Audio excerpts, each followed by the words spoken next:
Fear has a taste. For Lily, it tasted like copper blood and stale beer.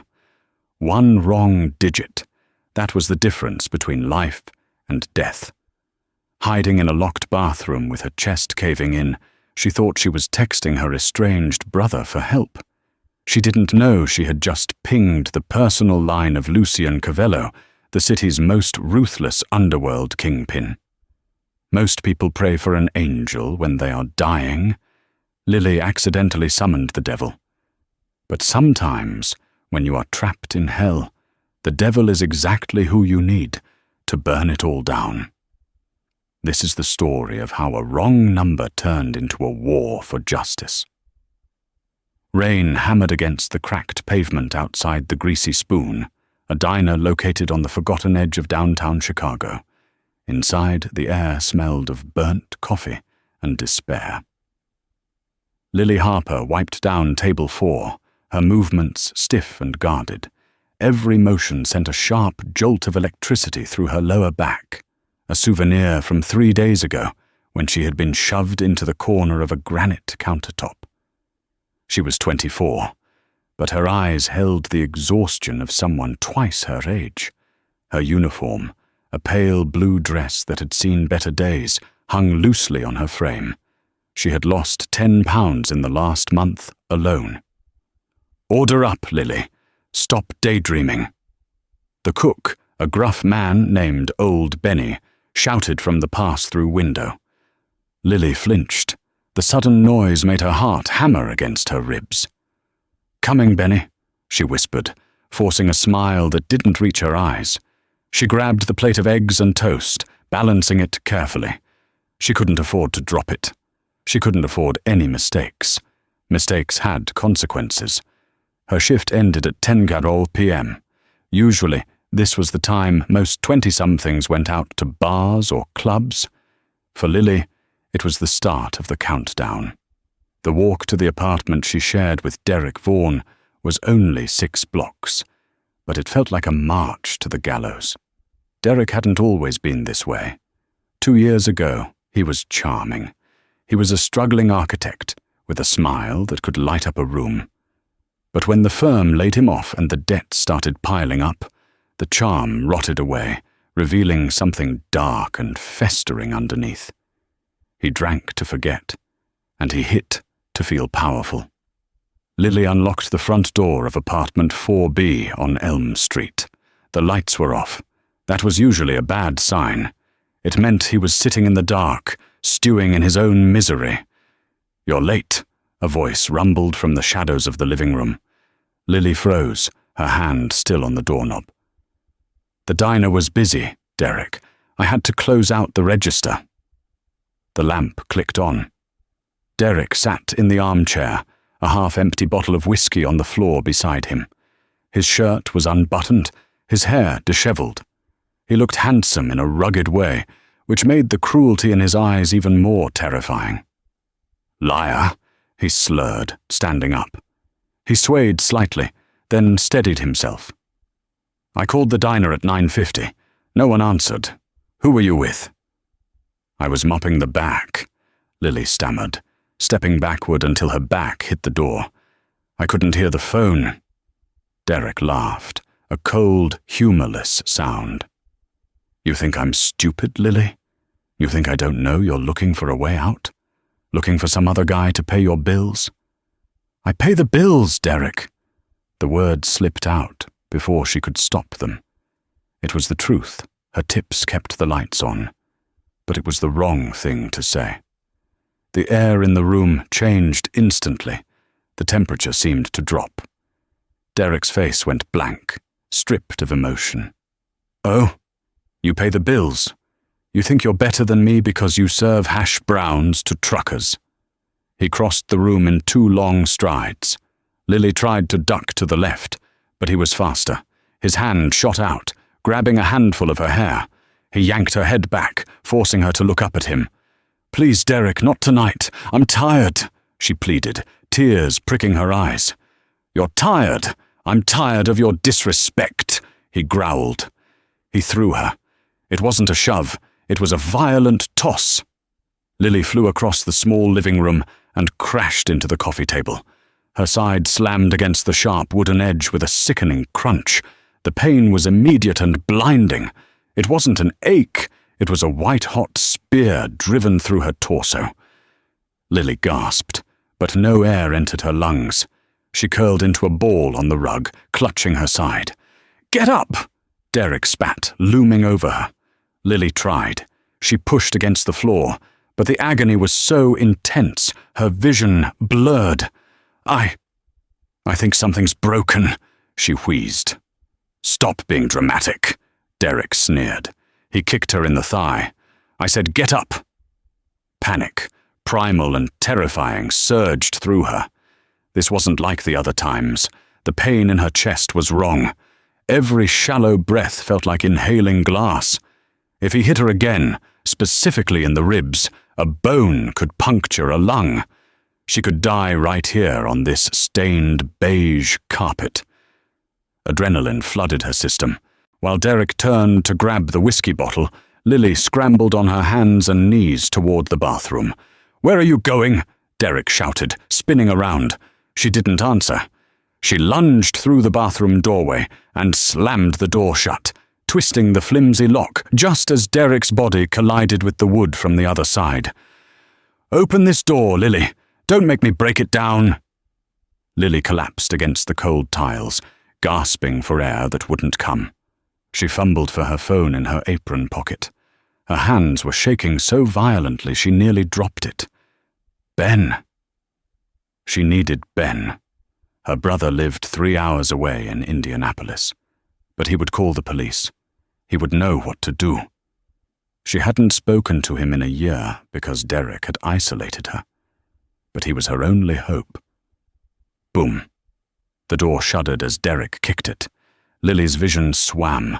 Tears blurred the screen. She pulled up her contacts, her thumb hovering over the name Ben. She tapped the message icon. She typed frantically, her fingers slipping on the glass. "He broke my ribs. I can't breathe. Help. Elm St. Apt 4B. He's going to kill me." Boom! The wood around the lock splintered. Lily hit send. She dropped the phone on the bath mat and curled into the fetal position, wrapping her arms around her head as the door finally gave way. She didn't look at the phone. She didn't see that, in her panic, she hadn't selected Ben. She had typed a number from memory, a number she thought was Ben's new cell, but she had transposed the last 2 digits. The message didn't go to Indianapolis. It went to a penthouse suite on the 45th floor of the Covello Tower in downtown Chicago. The boardroom was silent, save for the rhythmic tapping of a platinum pen against a mahogany table. The view from the floor-to-ceiling windows showed the Chicago skyline, a glittering grid of power and corruption. Lucian Covello sat at the head of the table. At 32, he was the youngest head of the Covello crime syndicate in history. He wore a bespoke Italian suit that cost more than most people earned in a year. His dark hair was swept back, and his eyes, the color of steel, were fixed on the trembling man seated opposite him. "Mr. Moretti," Lucian said, his voice low and smooth like velvet dragged over gravel. "You seem to be under the impression that our agreement was a suggestion." Moretti, a portly man who ran the logistics for the harbor unions, wiped sweat from his forehead. "Lucian, please. The feds were sniffing around. I had to freeze the shipment. I was protecting you." "You were protecting yourself," Lucian corrected. "And in doing so, you cost me $3 million in lost inventory." Rocco, Lucian's right-hand man and head of security, stood by the door. He was a mountain of muscle with a scar running down his cheek. He shifted his weight, his hand hovering near the inside of his jacket. Lucian stopped tapping the pen. The silence stretched, heavy and suffocating. Suddenly, a phone buzzed. It wasn't Moretti's phone. It was Lucian's personal device, a secure line that only 5 people in the world possessed. It lay face up on the table. Lucian frowned. He wasn't expecting a report from his captains tonight. He picked up the device, his eyes narrowing. An unknown number. He opened the message. He broke my ribs. I can't breathe. Help! Elm St. Apt 4B. He's going to kill me. Lucian stared at the screen. The world outside the windows seemed to stop.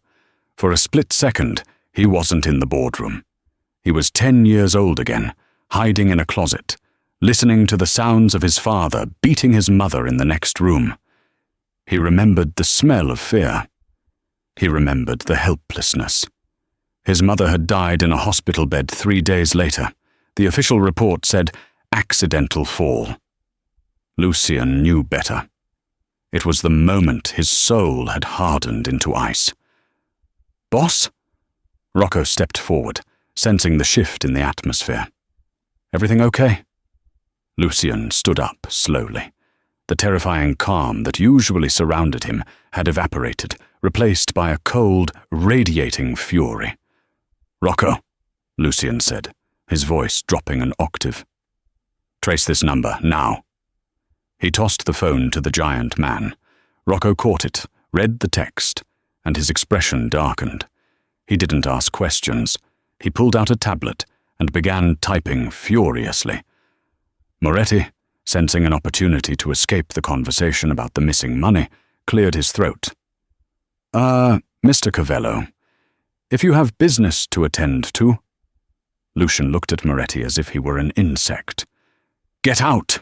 If the money isn't in my account by morning, don't bother waking up. Moretti scrambled out of the room. Got it, Rocco said, 30 seconds later. It's a burner, unregistered, but the triangulation pins it to a residential block in the Lower West Side, 412 Elm Street. The text says, Apartment 4B. Who lives there? Lucian asked, walking toward the private elevator. Running the lease now. Rocco followed him. Lease is under a Derek Vaughan, unemployed architect, one other tenant listed. Lily Harper, waitress. Lily. The name sounded fragile. How far out are we? Lucian pressed the button for the garage. 12 minutes with traffic, 6 if I drive, Rocco said. You drive, Lucian commanded. Get the team. Tell them to bring the medical kit. The trauma one. As the elevator descended, Lucian pulled his phone back out. He stared at the desperate plea. He knew he shouldn't get involved. This was low-level domestic drama beneath a man of his stature. It could be a trap. It could be a setup by the Russian mob or the DEA. But the phrase "he broke my ribs" echoed in his mind. It was specific. It was visceral. His fingers moved across the screen. He needed to keep her conscious. He needed to let her know she wasn't screaming into the void. Who is this? He typed first. No answer. Lucian clenched his jaw. He could feel the clock ticking. Every second he wasn't there was a second this Derek was hurting her.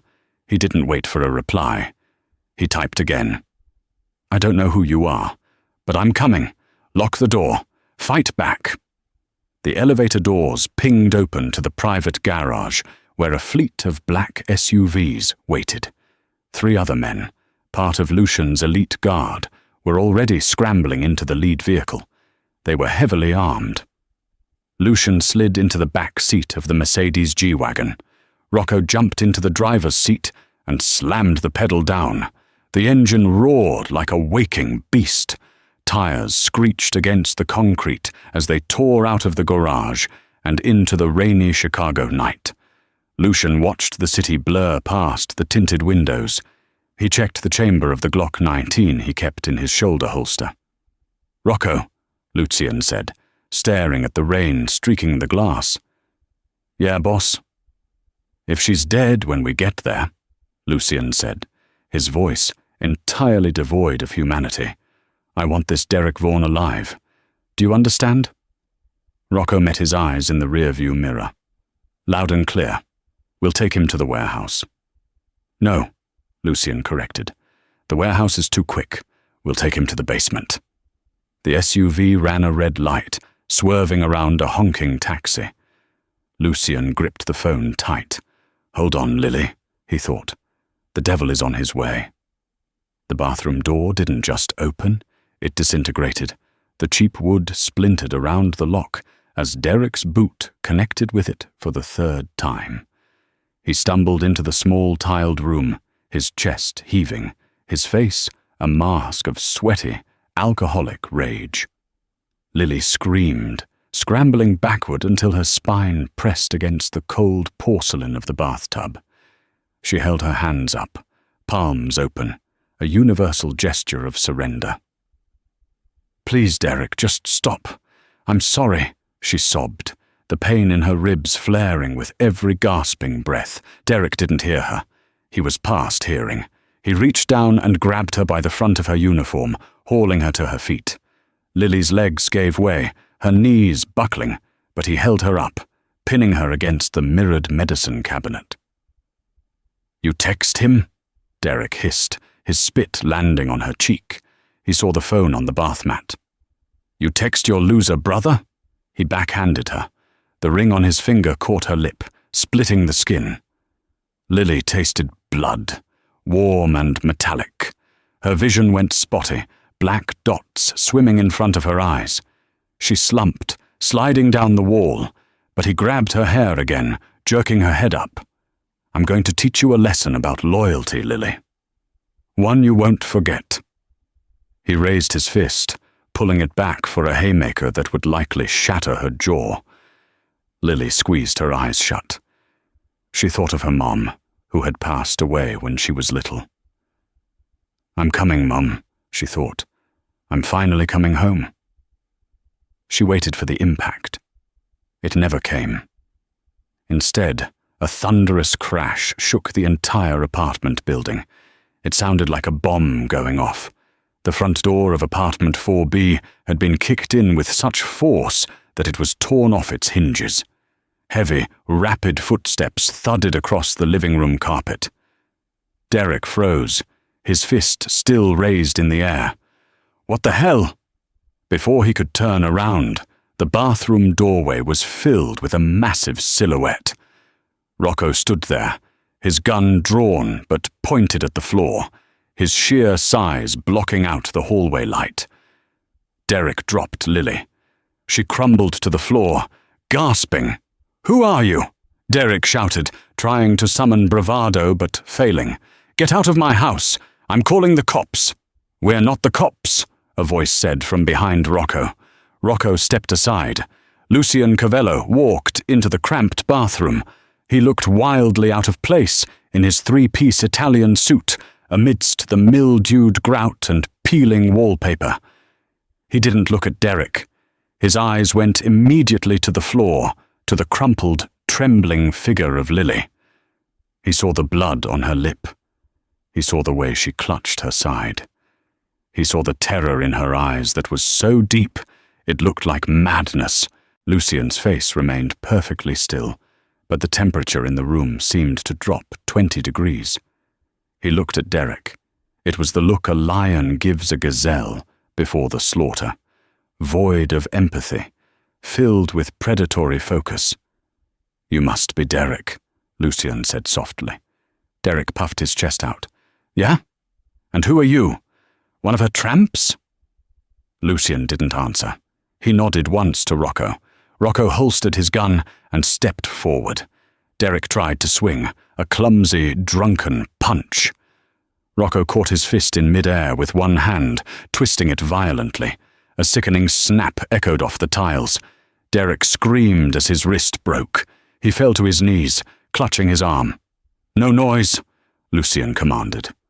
Rocco moved with frightening speed. He kicked Derek in the solar plexus, silencing the scream into a strangled wheeze. Then he grabbed Derek by the back of the neck and slammed his face into the bathroom sink. Derek went limp, sliding to the floor, unconscious, but alive. Lucian stepped over Derek's body as if it were a piece of trash. He crouched down in front of Lily. She flinched, pressing herself harder against the tub. "Please don't," she whispered, her eyes squeezed shut. "I won't do it again." The words acted like a knife in Lucian's gut. I won't do it again. The apology of the abused. Look at me, Lucian said. His voice was no longer the gravelly growl he used with his men. It was quiet, steady. Lily slowly opened one eye. She looked into the steel-grey eyes of the stranger. He was terrifyingly handsome, but he didn't look angry. Not at her. I'm not going to hurt you, Lucian said, slowly extending a hand. You texted me. Remember? Lily blinked, confusion warring with pain. Ben? No, Lucian said. Not Ben. But I'm here to get you out. He reached for her, but she winced, clutching her ribs. I can't walk. It hurts too much. You don't have to walk, Lucian told her. He slid one arm under her knees and the other behind her back, careful to avoid the injured ribs. He lifted her effortlessly. She was alarmingly light. Lily's head lolled against his chest. She smelled the expensive cologne, the starch of his shirt, and underneath it, the faint scent of gun oil. It was a dangerous smell, but right now, it felt like safety. Lucian carried her out of the bathroom, stepping over Derek's prone form. Rocco, Lucian said without looking back. Boss? Bag him. Bring him. And the phone? Rocco asked, pointing to Lily's cracked device on the mat. Bring that too, and clean the door frame. I don't want fingerprints. Lucian carried Lily through the living room, past the shattered front door, where two other armed men were standing guard.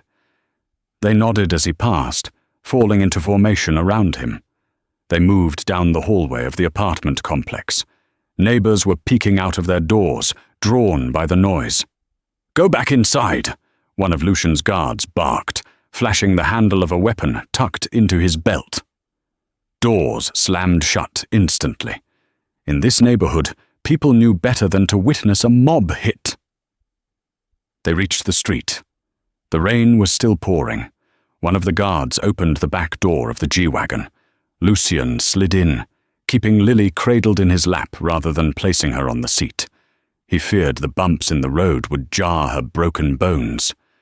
St. Jude's, Lucian ordered, as Rocco jumped into the driver's seat. Call Dr. Evans. Tell him to prep Trauma 1. Tell him no police reports. If he files one, he loses his funding. Understood. As the car sped off, Lily drifted in and out of consciousness. The pain was dulling, replaced by a floating sensation. She looked up at the sharp jawline of the man holding her. Who? She murmured, her voice barely audible. Who are you? Lucian looked down. He brushed a strand of wet, matted hair away from her bruised forehead. I'm the wrong number, he whispered. Then Lily's eyes rolled back, and the darkness took her. When Lily woke up, the first thing she noticed was the silence. It wasn't the heavy, terrified silence of the apartment before a beating. It was a soft, cushioned silence. She opened her eyes. The ceiling was white, pristine. She wasn't on the lumpy mattress she shared with Derek. She was in a bed with high thread count sheets. The air smelled of antiseptic and lilies. She tried to sit up, but a sharp tug in her chest stopped her. She looked down. Her torso was wrapped in compression bandages. An IV line ran into her arm. Easy, a voice came from the corner. You have 3 fractured ribs and a collapsed lung. We had to drain the fluid. Lily turned her head. Sitting in a leather armchair in the corner of the room was the man from the bathroom. He had shed his suit jacket and rolled up his sleeves, revealing muscular forearms covered in faint scars and intricate ink. He was reading a newspaper, his legs crossed. Panic flared in her chest. Where am I? Where is Derek? Lucian folded the paper and set it aside. He stood up and walked to the side of the bed. He moved with a predator's grace, silent and efficient. You are at St. Jude's Hospital, in the private wing. 'You are safe,' Lucian said. As for Derek, He is currently indisposed. Did you kill him? Lily asked, her voice trembling. She should have been horrified by the idea, but a small, dark part of her hoped the answer was yes. No, Lucian said, pouring a glass of water from a crystal pitcher. He held the straw to her lips. Drink. She drank greedily. The water was cold and clean. He is alive, Lucian continued, placing the glass down. We are having a conversation about his behavior. It's a very long conversation. Lily looked at him, really looked at him. He was terrifying. The power radiating off him was palpable. You're a criminal, she stated, the realization dawning on her. You're Mafia? Lucian's lips twitched in a ghost of a smile. I'm a businessman, Lily, who operates in high-risk markets. I texted the wrong number, she whispered, closing her eyes. I meant to text Ben, my brother. I know, we ran the trace. Ben Harper, Indianapolis. Nice guy, works in insurance, safe. Lucian paused. But Ben couldn't have gotten to you in time. I could. Lily looked at her hands. They were clean. Someone had washed the blood and grime off her while she slept. Why? Why did you come? You don't know me. Lucian pulled the chair closer and sat down. He leaned forward, resting his elbows on his knees. Let's just say, I have a distaste for men who beat women. It's a weakness of mine. He didn't tell her about his mother. He didn't tell her that seeing her text had ripped open a 20-year-old wound. So what happens now? Lily asked. I don't have insurance. I can't pay for this private room. I have $40 in my bank account. The bill is taken care of. Lucian dismissed the concern with a wave of his hand. Your only job is to heal. Just then, there was a commotion outside the door. Voices were raised. I don't care who is in there. I have a warrant, a man shouted. The door to the hospital room burst open. Rocco was standing in the doorway, blocking the path of 2 uniformed police officers and a man in a trench coat who looked like a detective. Boss, Rocco grunted, struggling to keep the men back without drawing his weapon in a hospital. We got a problem. The detective pushed past Rocco, flashing a badge. Chicago PD, Detective Miller. We're looking for a Lily Harper and a Derek Vaughan. Lucian stood up slowly. He didn't look threatened. He looked bored. Detective Miller, you're interrupting my friend's recovery. Miller looked at Lucian, and recognition flashed in his eyes. He swallowed hard.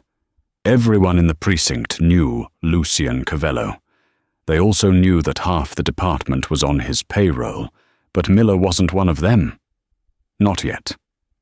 We had reports of a break-in and assault at 412 Elm, Miller said, hitching up his belt. Neighbors reported automatic weapons and a kidnapping. We found the apartment empty, door smashed. We traced the girl here. Miller looked at Lily. Miss Harper, are you being held against your will? Lily looked from the detective to Lucian. The police, the people she was supposed to call. But where were they when she had called 911 3 months ago? They had come, listened to Derek's smooth lies about her being hysterical, and left. Lily stammered. She was injured in a domestic dispute, Lucian interjected smoothly. I brought her here for medical attention. Derek Vaughan fled the scene. Is that true, Miss Harper? Miller asked, pulling out a notepad. Because we have a frantic call from Judge Vaughan. He claims his son, Derek, has been abducted by gang members. The room went silent. Lily's eyes widened. Judge Vaughan? You didn't know? Lucian asked, looking down at her. Derek is the son of High Court Judge Garrett Vaughan. That's why he's never been arrested, Lily. That's why the patrol cars never filed reports. It hit Lily like a physical blow. The arrogance. The way Derek always said, you can't touch me. He was right. He was the son of one of the most powerful legal figures in the state. "We need to take Miss Harper into protective custody," Detective Miller said, stepping toward the bed. "She is a material witness to a kidnapping." "Protective custody?" Lucian laughed, a dark, dangerous sound. "You mean you're going to put her in a cell until she changes her story to protect the judge's son? I know how this city works, Miller." "She's coming with us," Miller insisted, reaching for Lily's arm. Lily shrank back. "No, I don't want to go." Lucian stepped between the detective and the bed. He didn't raise his voice. He didn't raise his fists. He simply occupied the space with such intensity that Miller instinctively took a step back. "She isn't going anywhere," Lucian said. "She is under the protection of the Covello family." Miller bristled. "Are you threatening a police officer?" "I'm stating a fact," Lucian said calmly. "If you try to remove her from this room, I will have my lawyers bury you in litigation so deep your grandchildren will be paying the court fees. And while that is happening, I will call the police commissioner, who I happened to play golf with last Sunday, and ask him why his detective is harassing a victim of domestic violence instead of hunting down the abuser." Miller hesitated. He looked at Rocco, who was cracking his knuckles. He looked at Lucian, who looked ready to burn the world down. Then he looked at Lily, who was shaking with fear. "We'll need a statement," Miller muttered, backing down. "Eventually." "You'll get a statement when she's ready," Lucian said. "Now get out." Miller glared at them one last time, then turned and marched out, the uniformed officers trailing behind him. Rocco closed the door and locked it. Lily let out a breath she didn't know she was holding. She looked at Lucian with wide, awe-struck eyes. He had stood up to the police. He had stood up to a judge's influence. "Why?" she asked again, tears streaming down her face. "Why are you doing this? If his father is a judge, this is war. You're starting a war for a waitress." Lucian turned back to her. He reached into his pocket and pulled out a handkerchief, handing it to her. "I don't care if his father is the president," Lucian said, his voice hard as iron. "He broke your ribs. He hurt what is mine." Lily froze. "Yours?" Lucian paused. He hadn't meant to say that. It was too soon. But the moment he had carried her out of that apartment, something in his DNA had rewritten itself. She wasn't just a stranger anymore. She was the one thing in his dark, violent life that was innocent. "You're my responsibility now, Lily," he corrected, though his eyes burned with a different truth. "And I never lose my property." "Now rest," he commanded gently. "When you wake up, we're going to my home. The hospital isn't safe anymore." Lily watched him sit back down in the armchair and pick up his paper. For the first time in 2 years, she closed her eyes and didn't feel afraid of the dark. The monster was under the bed, yes, but this time the monster was guarding her. The Covello penthouse was not a home. It was a fortress wrapped in velvet and steel. Located on the top 2 floors of the highest spire in Chicago, it offered a god's eye view of the city. Rain lashed against the bulletproof glass walls, but inside, the air was warm and smelled of teakwood and expensive scotch. Lily had been there for 3 days. Her ribs were healing, the sharp, stabbing pain fading to a dull, manageable throb. She spent her days in a guest room that was larger than her entire old apartment, wearing silk pajamas that Rocco had procured for her. She was treated like a queen, but she felt like a ghost. Lucian was gone during the days, fighting a war he wouldn't tell her about. But every evening at 7 p.m. sharp, he returned to eat dinner with her. Tonight, the table was set with silver and crystal. Lucian cut his steak with surgical precision. "You're quiet tonight," Lucian observed, not looking up from his plate. Lily pushed a potato around her fork. I saw the news, Lucian. Lucian paused. He set his knife down. Channel 5, Lily continued, her voice gaining strength. Judge Vaughan gave a press conference. He's saying you kidnapped me. He's saying you're holding his son hostage. He called you a cancer on the city. Judge Vaughan is a politician with a gavel, Lucian said dismissively. He spins narratives. It's what he does. He's powerful, Lucian. He denied bail for the head of the Latin kings last year. He has the mayor's ear. Lily leaned forward, wincing slightly. You saved my life, and I'm grateful. But I don't want you to go to prison because of me. Maybe if I go to the police station and tell them the truth. No. The word was absolute. Lucian took a sip of red wine. The police station is where accidents happen, Lily. A faulty camera, a guard on a break, a suicide in a holding cell. If you walk into a precinct controlled by Vaughan, you won't walk out. He stood up and walked to the window, looking out at the stormy night. Besides, Judge Vaughan isn't worried about his son's safety. He's worried about what his son might say. Lily was confused. What do you mean? Lucian turned to face her. Derek isn't just an abuser, Lily. He's a bagman. For years he's been collecting bribes for his father from construction companies, unions, and yes, even some of my rivals. The judge is corrupt to the bone. Derek knows where the bodies are buried. That's why Vaughan wants him back, to silence him. Lily felt a chill run down her spine. How do you know that? Because Derek told us, Lucian said calmly. Men like Derek are tough when they are beating women. But put them in a room with Rocco for an hour, and they sing like canaries. Lily stood up, clutching the edge of the table. He's here? Derek is here. He's in the containment unit, sub-basement level.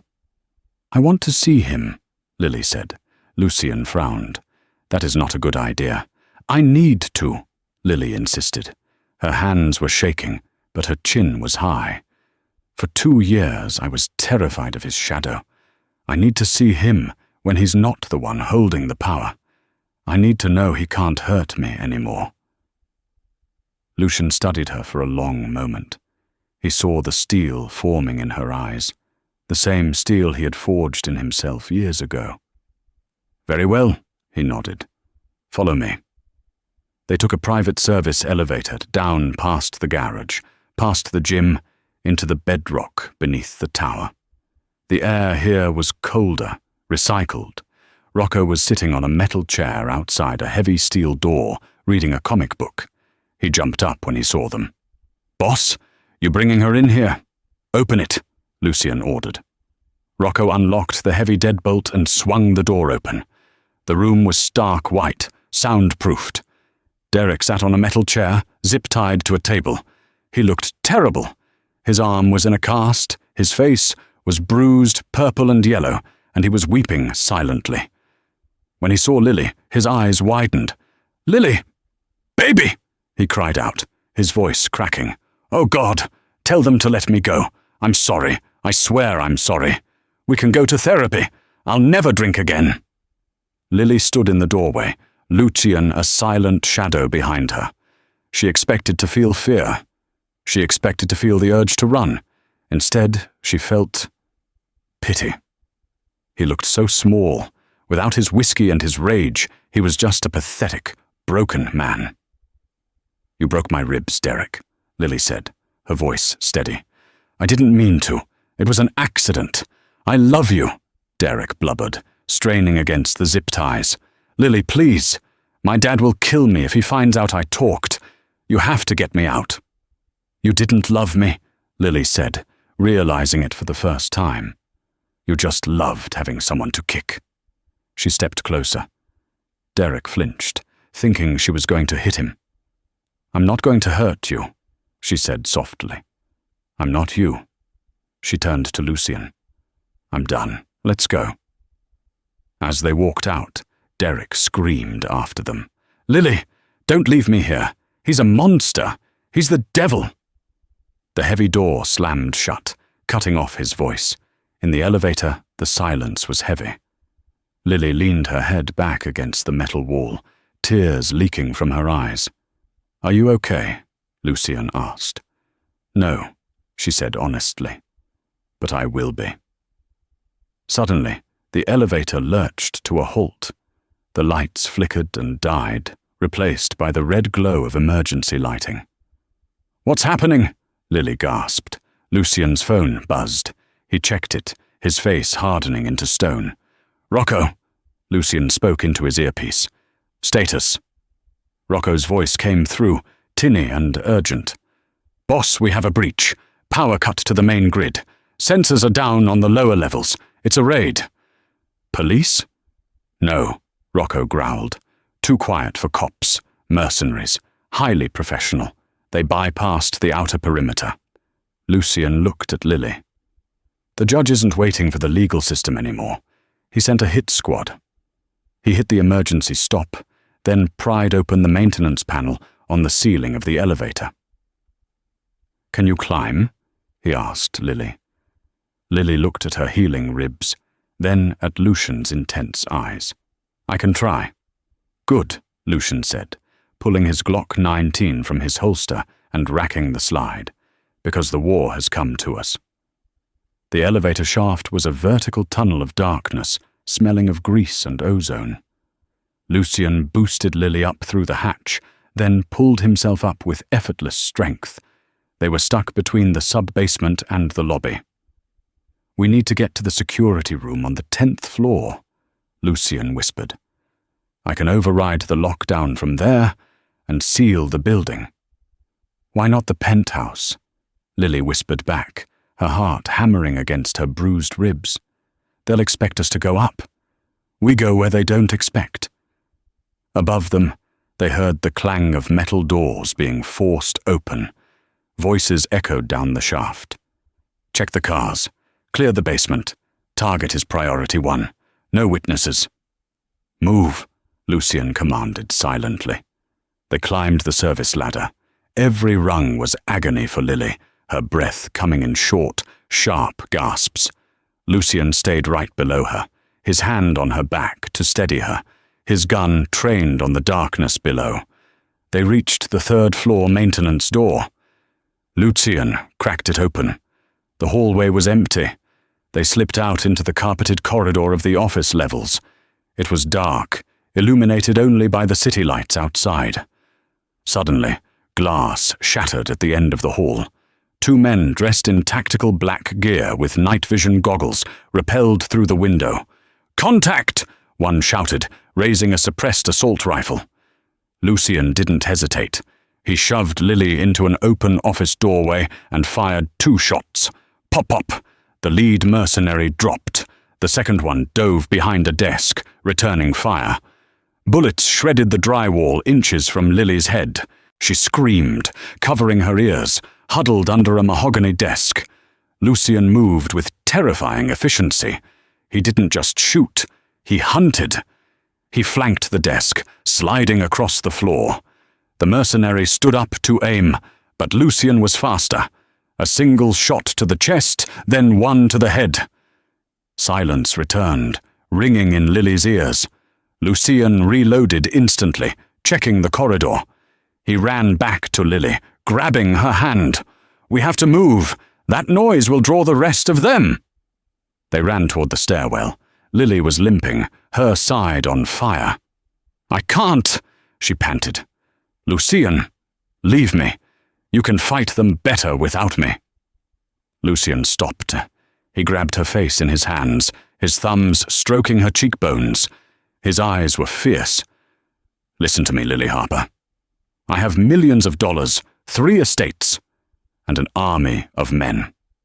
And right now, the only thing in this world that matters to me is you. I am not leaving you." Something shifted in the air between them. It wasn't just adrenaline. It was a bond, forged in blood and terror. "Okay," she whispered. They made it to the 10th floor. The security room was ahead. Lucian kicked the door open. Inside, the screens were flickering. He sat at the console, his fingers flying across the keyboard. "Override code Alpha 9, he muttered. "Engage interior shutters." Throughout the massive tower, heavy steel shutters began to slam down over windows and stairwells, locking the mercenaries on the lower floors. "I've trapped them," Lucian said, exhaling. "Now, we call the cavalry."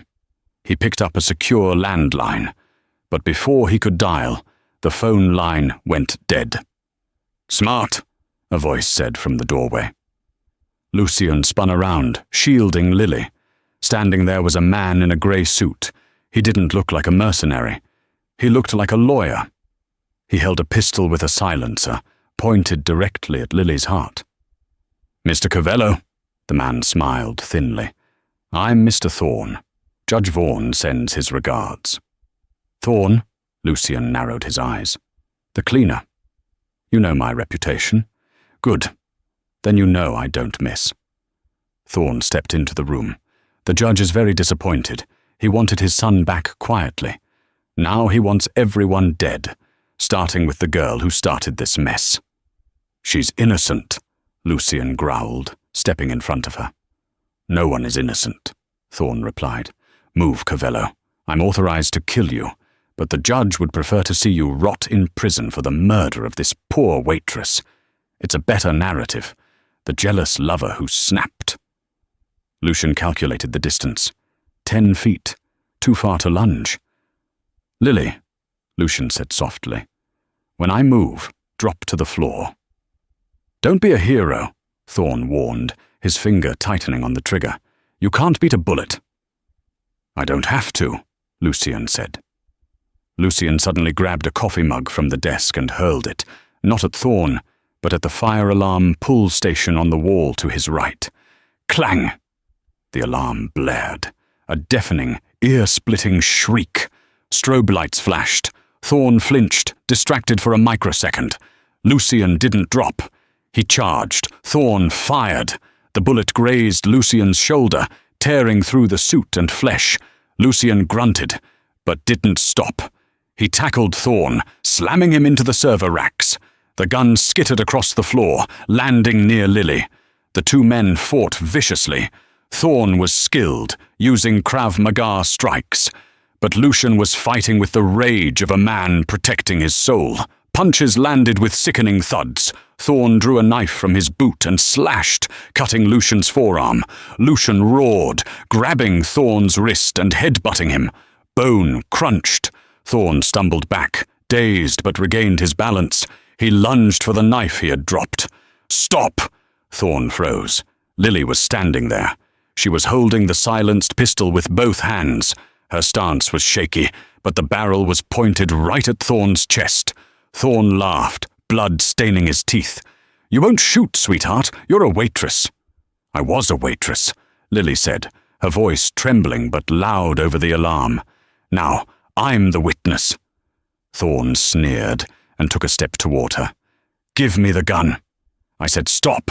Lucian, bleeding from his shoulder, looked at her. "Lily, shoot him." Thorne lunged. Lily closed her eyes and pulled the trigger. Phut. The silenced shot was barely audible over the alarm. Thorne stopped. He looked down at his chest. A red blossom was spreading on his grey shirt. He looked at Lily with pure shock. "You," he gasped. He collapsed to his knees, then fell face forward onto the floor. Lily dropped the gun as if it were burning hot. She began to hyperventilate. "I killed him. I killed him." Lucian scrambled over to her. He ignored his own bleeding shoulder. He grabbed her shoulders, shaking her gently. "Lily, look at me. You saved us. You saved me." He pulled her into his chest, burying his face in her hair. She sobbed into his ruined suit, her hands gripping his back. "It's over," Lucian whispered. But as the adrenaline faded, Lucian knew it wasn't over. Thorne was just a tool, the hand that wielded him. Judge Vaughan was still out there. And now they had a body. "We have to go," Lucian said, pulling away. Rocco is bringing the helicopter to the roof. We're leaving Chicago. Where are we going? Lily asked, wiping blood, some hers, some his, from her face. Lucien looked at the dead assassin, then back at the woman who had just crossed a line of no return for him. Sicily, he said. Home. The Mediterranean sun felt different than the cold, grey light of Chicago. It was warm, healing, penetrating deep into the marrow of Lily's bones. 6 months had passed since the night of the fire and blood in the penthouse. Lily stood on the terrace of a villa overlooking the Tyrrhenian Sea in Sicily. The scent of lemon blossoms and sea salt filled the air. Her ribs had healed months ago, leaving no physical trace of the pain, though the memories still sometimes visited her in nightmares. But she wasn't alone in the nightmares anymore. Strong arms wrapped around her waist from behind. Lucien rested his chin on her shoulder. He wasn't wearing a suit today. He wore a simple linen shirt, the sleeves rolled up to reveal the faint white scar where the bullet had grazed him. You're thinking about him, Lucien murmured against her hair. I'm thinking about justice, Lily corrected softly. She turned in his arms to face him. Her eyes, once filled with the terror of a trapped animal, were now clear and fierce. We can't stay here forever, Lucien. We can't let Vaughan win by hiding. Lucien sighed, looking out at the blue horizon. We are safe here. My family protects this island. Vaughan's reach doesn't extend to Palermo. But he's still out there, Lily insisted. He's still a judge. He's still hurting people. And Derek is probably back on the streets, looking for someone else to break. Lucien tightened his hold on her. Derek is in a federal holding facility in Nevada, under a pseudonym. We handed him over to the FBI anonymously before we left. But his father is poised to become the next Attorney General. Then we have to stop him, Lily said. She reached up and touched Lucien's face. You told me once that you never lose your property. Well, Chicago is your city. Are you going to let him take it? Lucien looked at her with a mix of awe and adoration. The terrified waitress he had rescued had forged herself into something magnificent in the fires of trauma. She wasn't just a survivor. She was a partner. Rocco! Lucien called out without turning around. Rocco stepped out from the shadows of the villa, holding a tablet. Boss! Fuel the jet, Lucien said, his eyes locked on Lily's. We're going back. Chicago. 2 days later, the grand ballroom of the Palmer House, Hilton was glittering with the city's elite. It was Judge Garrett Vaughan's Justice for All fundraising gala. The judge stood at the podium, a picture of moral authority, his silver hair gleaming under the chandeliers. We must purge this city of the criminal element, Vaughan bellowed into the microphone, raising a fist. We must stand against the gangs, the thugs, the corruption that rots our streets. The crowd applauded. Senators, police chiefs, and CEOs clapped for the man they believed was the savior of Illinois. Suddenly, the heavy double doors at the back of the ballroom swung open. The applause faltered. Heads turned. A hush swept over the room like a cold wind. Lucien Covello walked in. He was dressed in a tuxedo that was blacker than a moonless night. But it was the woman on his arm who stole the breath from the room. Lily Harper wore a gown of crimson silk that flowed like liquid fire. She walked with her head held high, her hand resting confidently on the arm of the city's most notorious crime lord. It's Covello, someone whispered. Who is she? Another asked. She looks like royalty. Judge Vaughan froze mid-speech, his face drained of color. He gripped the podium so hard his knuckles turned white. Lucien and Lily didn't stop. They walked straight down the center aisle, parting the sea of elites like a ship cutting through water. Security guards stepped forward, but Rocco and a dozen of Lucien's men appeared from the side entrances, silent and imposing. The guards wisely stepped back. They stopped 10 feet from the stage. "Judge Vaughan," Lucian said. His voice wasn't loud, but it carried to every corner of the silent room. "Wonderful speech. Very moving." "Security!" Vaughan shrieked, his voice cracking. "Remove these terrorists! Arrest them!" "No one is arresting anyone just yet," Lily spoke up. Her voice was steady, amplified by the acoustics of the room. She looked at the man who had tried to have her killed. "We have a contribution to make to your campaign, Judge." Lucian pulled a small remote control from his pocket. He pointed it at the massive projection screen behind the stage, which had been displaying the judge's campaign logo. The screen flickered. The logo vanished. A grainy video appeared. It was the interior of the white, soundproof room in the Covello sub-basement. Derek Vaughan, the judge's son, was sobbing into the camera. "My dad, he told me to do it." Derek's voice on the video was shrill and terrified. "He told me to silence her. He said if Lily talked about the abuse, it would ruin his poll numbers. He paid off the precinct captain to delete the 911 calls." The crowd gasped.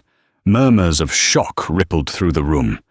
The video cut to a different scene. It was a phone recording.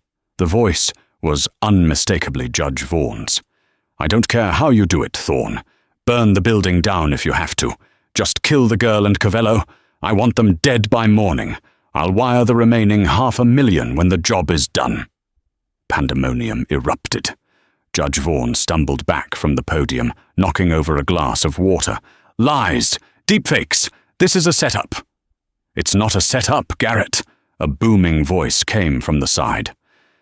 Detective Miller, the honest cop who had tried to arrest Lily at the hospital months ago, stepped onto the stage. He was flanked by 4 FBI agents. "We verified the voice prints, Judge," Miller said, looking grim. "And we found the bank transfers to the hitman, Thorne. It's over."